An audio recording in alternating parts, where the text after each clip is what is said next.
Chika Bites na naman. Tara't makisalo na. Ulaman ay simpleng pritong isda o sopas na mainit pa. Chika Bites na naman. Kwento'y mas sumasarap kapag sama-sama tayong tumatawa at nag-uusap.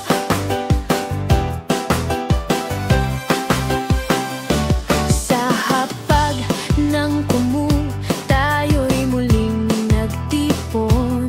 Si Joan Zoldik ang host na laging puno ng hamon.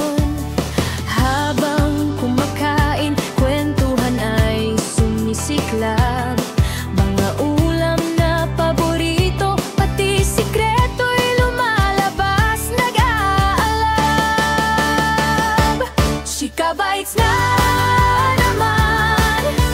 Tara't makisalo na. Ulaman ay simpleng pritong isda o sopas na mainit pa. Chika Bites na naman.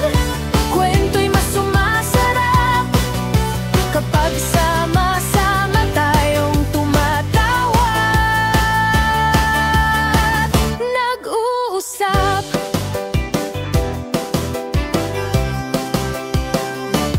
May nagluluto, may nakahaing iba't ibang putahe. Sinigang, adobo o kahit pameryendang pansit bihon na marin. Sa bawat kagat may kwento, sa bawat tawa'y ginhawa. Parang tahanang may init kahit online lang ang pagsasaya.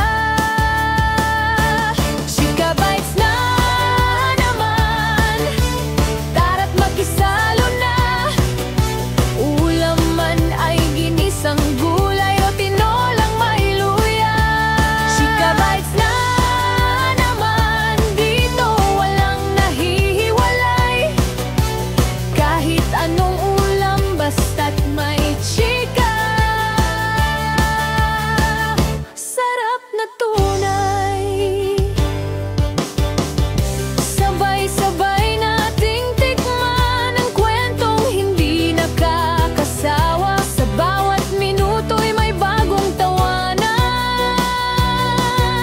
Sa bawat sandali may dagdag na saya. Chika Bites na naman. Halika't dumugtong pa. Kwentuhan habang kumakain, dito'y pamilya ka. Chika Bites na naman. Gabi mas nagiging gan. Sa show